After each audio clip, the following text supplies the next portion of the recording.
Tim's News Explosion. Tim's News Explosion. Tim's News Explosion. Tim's News Explosion. Tim's News Explosion. Tim's News Explosion. Tim's News Explosion. Tim's News Explosion.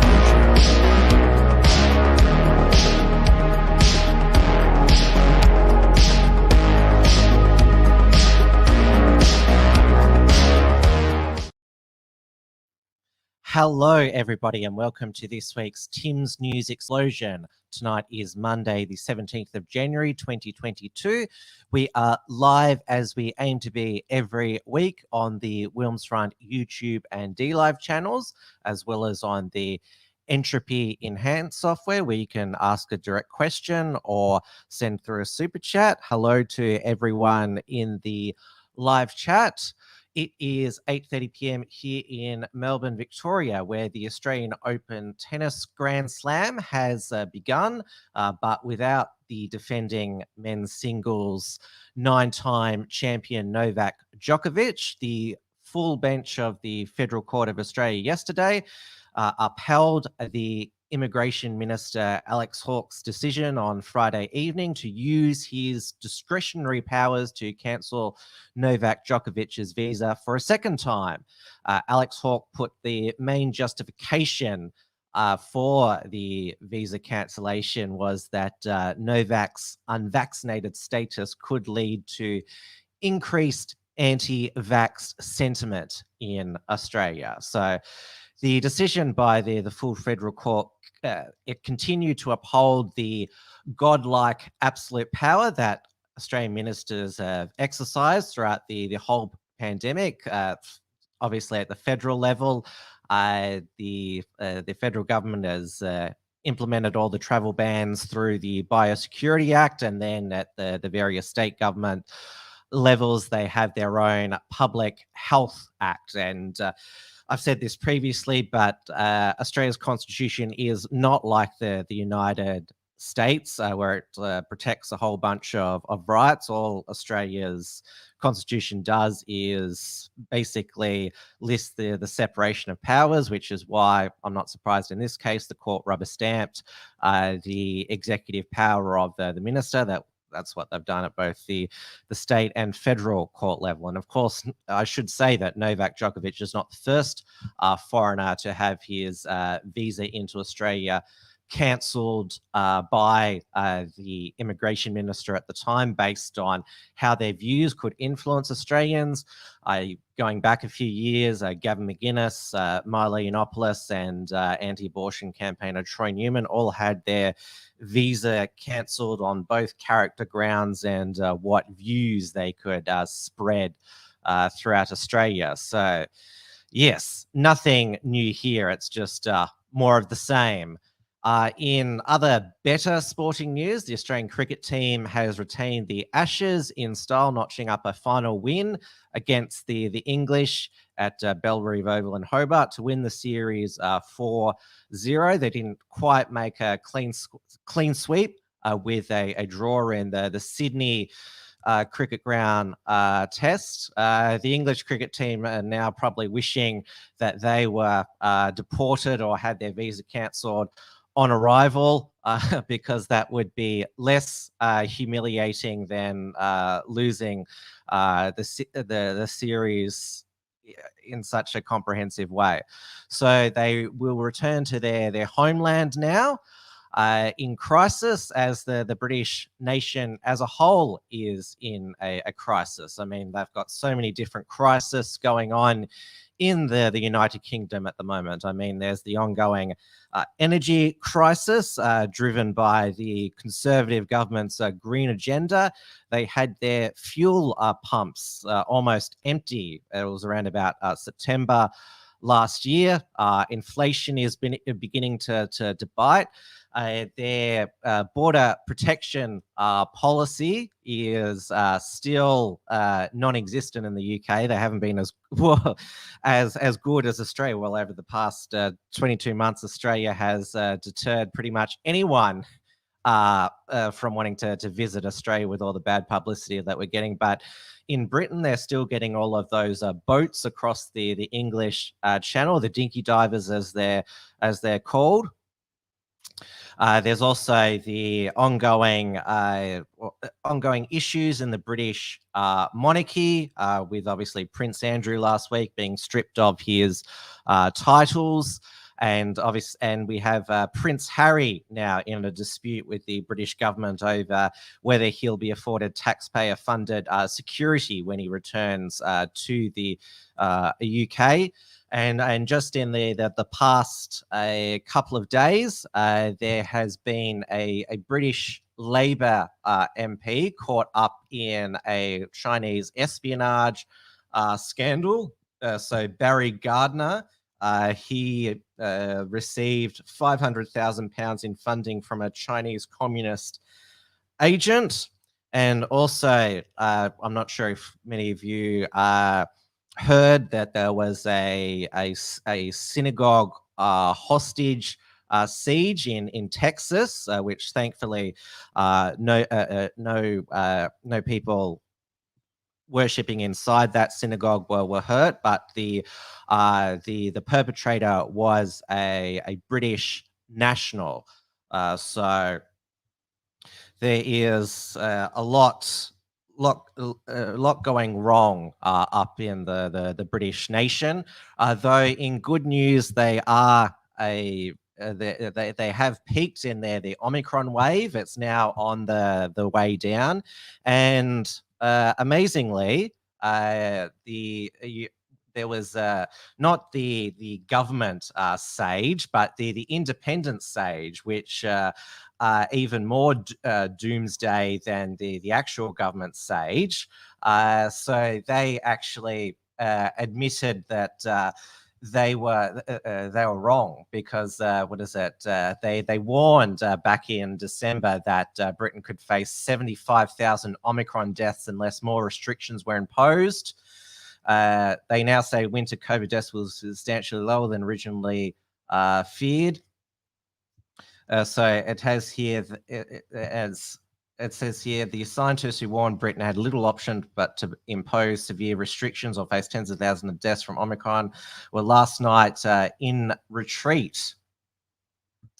So they've now conceded that winter deaths will be substantially lower. Before Christmas, epidemiologists at the London School of Hygiene and Tropical Medicines produced a series of dire scenarios where Omicron could lead to 25,000 and 75,000 deaths by the end of April. And of course, the Omicron peak and now dip in both the UK, Denmark and South Africa occurred without any lockdowns.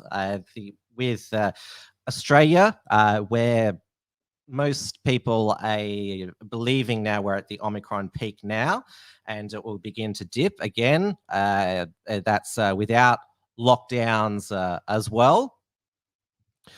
So the Omicron virus has naturally burnt itself out and is now beginning to, well, just evaporate blow away as quickly as it blew in. But the government sage, they can't stop and won't stop.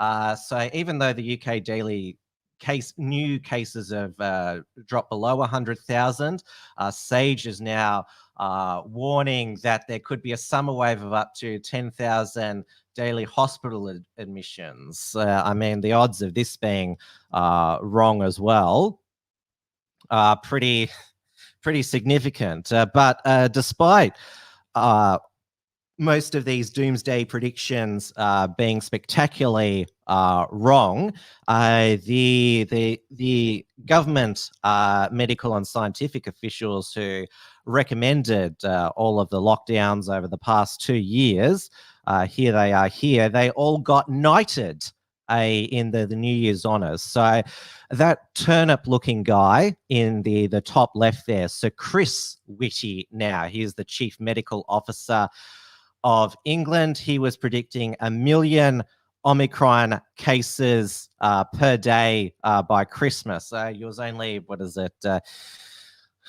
the most they got to was 200,000 new cases per day. And then the guy on the top right, Jonathan Van Dam, JVT, the Deputy Chief Medical Officer of the UK, he was even more hardcore lockdown than Chris Whitty there. He's actually stepping down from his role now. In the bottom left corner, that's Dame Jenny Harries. She is head of the UK National Security Agency. She was telling people to cancel all their Christmas parties when Omicron was raging. And then there's on there, the bottom right, Sir Patrick Vallance, the Chief Science Officer.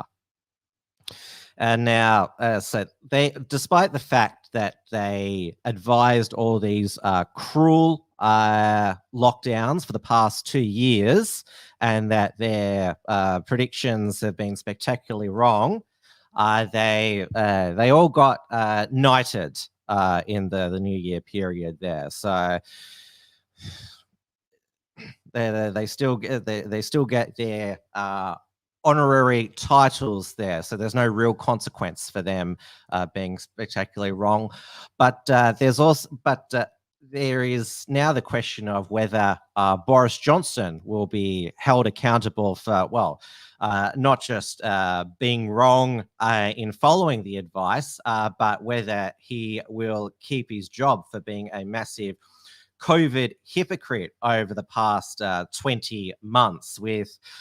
Over the past 2 months, there's been revelation after revelation that 10 Downing Street, where Boris Johnson, the Prime Minister, lives, there are all these parties while they're imposing all of these cruel restrictions on the population.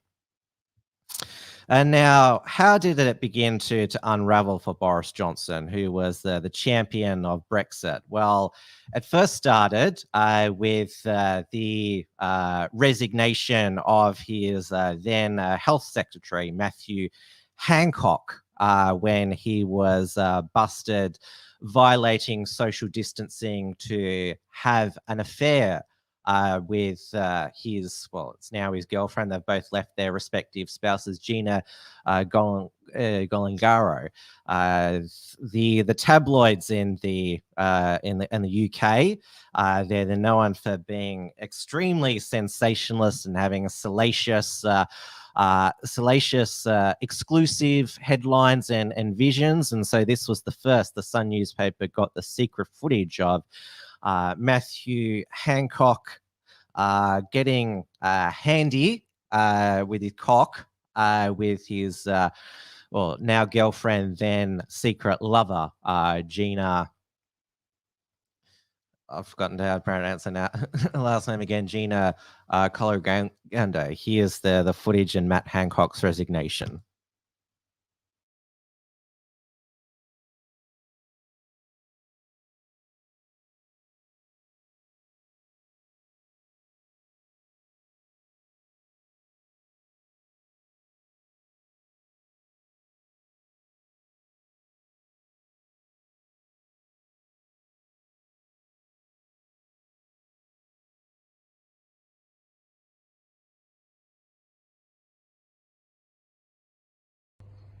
I've been to see the Prime Minister to resign as Secretary of State for Health and Social Care. I understand the enormous sacrifices that everybody in this country has made, that you have made, and those of us who make these rules have got to stick by them, and that's why I've got to resign. I want to thank people for their incredible sacrifices and what they've done. Everybody working in the NHS, across social care, everyone involved in the vaccine programme, and frankly everybody in this country who has risen to the challenges that we've seen over this past 18 months. I'm very proud of what we've done to protect the NHS at the peak, to deliver that vaccine rollout, one of the fastest in the world, and I look forward to supporting the government and the Prime Minister from the backbenches to make sure that we can get out of this pandemic. We're so close to the end, and then build back better so that this country can fulfill its potential, which is so great. And I will do that with all of my heart. Now, that was back in, I think, what is it, July or August. So you heard Matt Hancock there saying this, because of our successful vaccination rollout, we're near the end of the pandemic. And then, of course, we had the next phase, the Omicron. And then, of course, now we know 2 doses are not enough. So, well, it's not called a booster anymore. It's called a 3rd dose. I saw that Mel McPhee in the chat said, never heard of most of these people.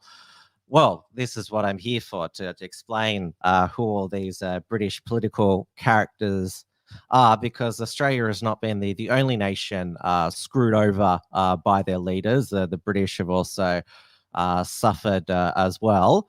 Now, you remember that Boris Johnson, at the beginning of the pandemic, he got COVID himself and ended up in the ICU. He's triple vaccinated now, but despite that, and also having COVID himself, he's still isolating as a close contact, probably to hide from all the partygate scandals. Now, people thought that he may be suffering from long COVID when a speech that he made back in November went horribly wrong, and people thought that maybe he'd lost his marbles. So with safer streets, with great local schools, with fantastic broadband,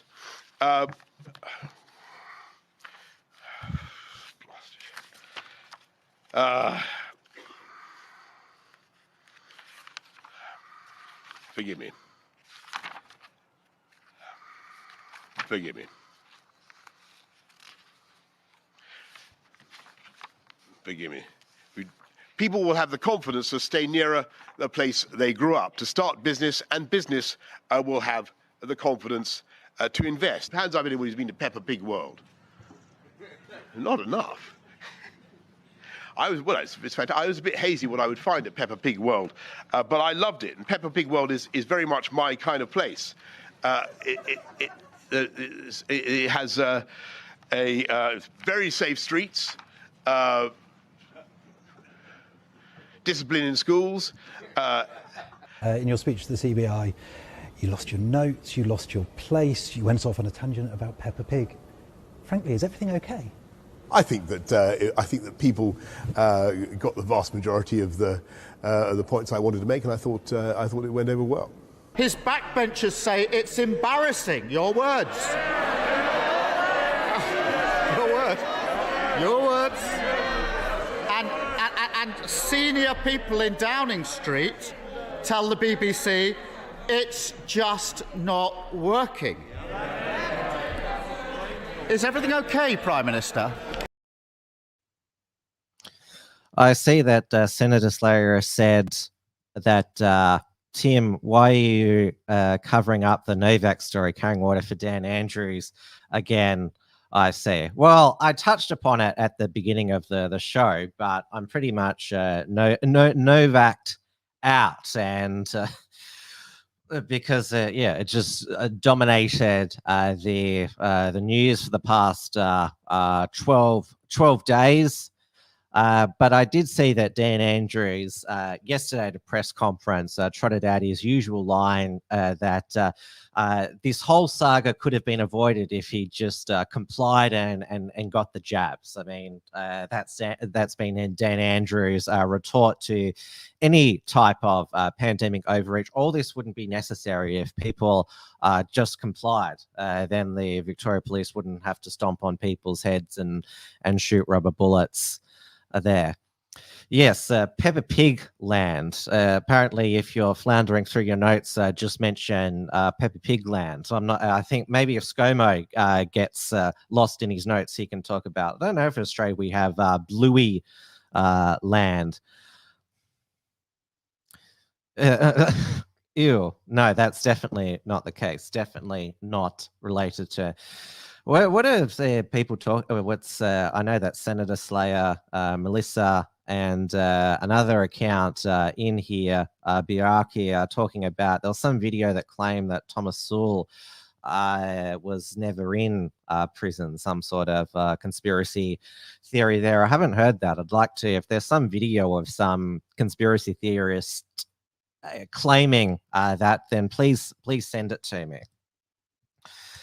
Now, the reason why I'm focusing on, UK politics for a change, because yes, it's much more, salacious, sensational than our repetitive politics. I mean, even the UK Twitter is more interesting. The Boris Johnson parody account is much more hilarious. Now, there were these rumours of these lockdown parties which began to occur in the lead up to this Christmas, and then ITV in the UK they got their exclusive with Boris Johnson's now ex press secretary Allegra Stratton saying that there wasn't a party, it was a cheese and wine gathering.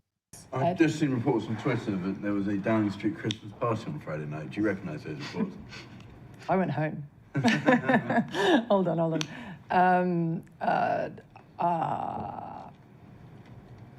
Would the Prime Minister condone having a Christmas? What's the answer? I don't know. It wasn't a party, it was cheese and wine. Just be clear, it's not. Is cheese and wine all right? No. It was a business meeting. I'm joking. This is recorded. This fictional party was a business meeting. And it was not socially distanced. The British people have made immense sacrifices in the ongoing battle against COVID-19. I now fear that my comments in the leaked video of the 20th of December last year have become a distraction in that fight. My remarks seemed to make light of the rules that people were doing everything to obey. That was never my intention. I will regret those remarks for the rest of my days, and I offer my profound apologies to all of you at home for them. Working in government is an immense privilege. I tried to do right by you all, to behave with civility and decency, and act to the high standards you expect of number 10, rightly expect of number 10. I understand the anger and frustration that people feel. To all of you who lost loved ones, who endured intolerable loneliness, and who struggled with your businesses, I am truly sorry, and this afternoon I am offering my resignation to the Prime Minister. Thanks for your time. Senator Slater says, what the fuck? Why is she crying? Lame-o. She's acting as if she killed someone while drunk driving. Well, she lost her job as well. Her job after the being the press secretary was as the COP26 advisor to Boris Johnson there, and obviously she's quite embarrassed with her private joke being aired publicly.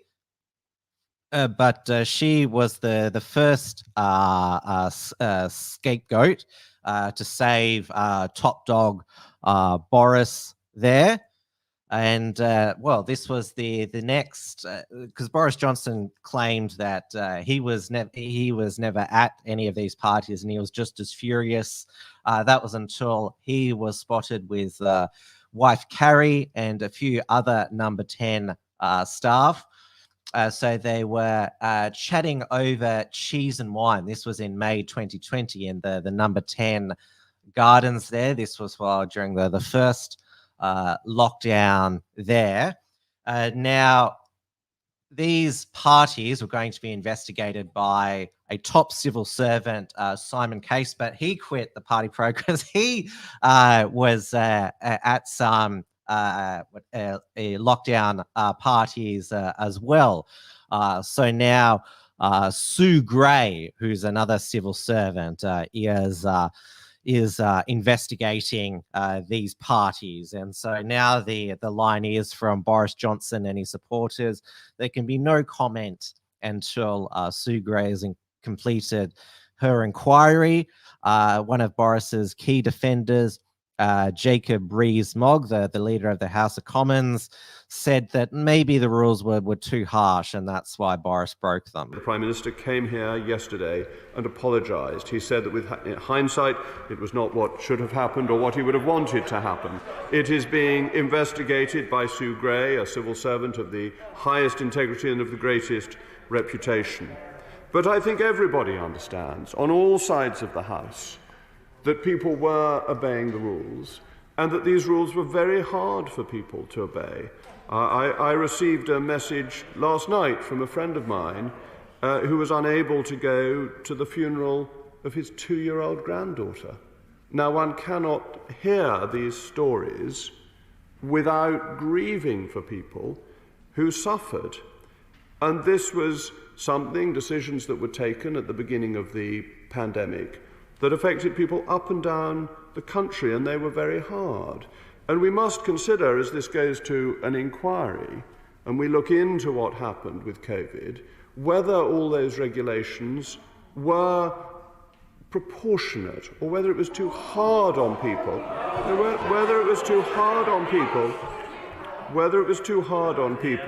because I think as we hear of these stories,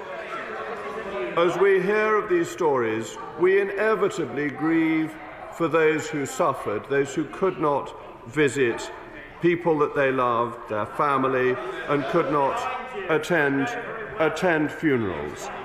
But I think the key is that this is being looked into, that Sue Gray will report, and that the Prime Minister has made his apology clear. And now I noticed just in the chat there, the real filthy, who is still in custody, facing a new suite of charges up in Queensland, who said, thanks for coming to visit me, Mel. Make it a conjugal visit next time. No. Next time, though. And Mel has replied, haha, of course, filthy, I will book it in. Now, I wonder if Theresa Van Lyshout, who was denied bail in South Australia, charged with being part of importing those fake Australian federal police badges. I wonder if an account of hers will show up as well. Obviously, it's not the real accounts because you can only watch mainstream TV in jail, not jump on Tim's News Explosion live streams. Colin Fenfeld says, the Speaker's chair in the House of Commons is made out of Australian wood. Gift from Australia. No, I didn't know that. Now, so you heard from Jacob Rees-Mogg, who has a very posh English accent there. Another defender of Boris, who basically says that by taking their work outside, because Boris Johnson line has said, I thought that the wine and cheese in the garden was a work event. This was the defence from Tory MP Michael Fabricant. And I'll just preface this. This is a real MP, not a fictional character. This is the very, very point, whether it's against the law or not, that will be decided by Sue Gray of the Cabinet Office, and indeed, no doubt, the Crown Prosecution Service, because these were also key workers under the law. We'll have to see whether it was breaking the law or not. But what I'm just trying to get across today is that the view was, undoubtedly, that this wasn't spreading the disease because these were people who were already working closely together. So going into a secure garden is actually far more safe than working in small, cramped offices. As for whether it's guilty or not, as you quite rightly say, that's something that will come out in the next few weeks. I see in the chat, Peter Grace exposed saying, is that Chris Lilly? No, it's not. It's a real Tory MP, Michael Fabricant. I know the name sounds fake. The hair is definitely fake. And it looks like Boris Johnson's body double there. Yes, it is certainly some wig. Senator Slayer showed the WA Aboriginal interpreter video on the last Tim's News Explosion, and also showed it on Trad Tasman Talk last Friday. Senator Slayer claims that he's been having conjugal visits with Theresa. Well, the South Australian border is now completely open to both the vaxxed and unvaxxed. So I guess that's possible, Senator Slayer. I'm not sure if you have to be double vaxxed to have conjugal visits in South Australia. they're all confusing all the changes at the moment. Now, going back to the partygate, there is literally like all the tabloids are breaking a party every day. The one about the cheese and wine in May 2020. That was broken by the Guardian. Then there was one in the, I think I've already, it was broken by the Independent newspaper, I believe, that Downing Street staff had a party, or a going away party for a member of the press team. No, I've already deleted the article. Oh, my headphones fell off there. But yes, it was on the eve of Prince Philip's funeral, which the iconic image of the Queen sitting alone with a mask on because she was following the rules at the time, while Boris Johnson's number 10 staff were having a going away drinks. And now they're in the Mirror on the weekend. It turned out that there was a wine time every Friday during the pandemic where Boris Johnson encouraged staff to let off steam. And the UK public, when there was every time there was a party revelation, this was their reaction. You're joking. Not another one? Oh, for God's sake, I can't stand this. Yes, and on the weekend, there was a number of Boris Johnson lookalikes holding a work event outside Number 10.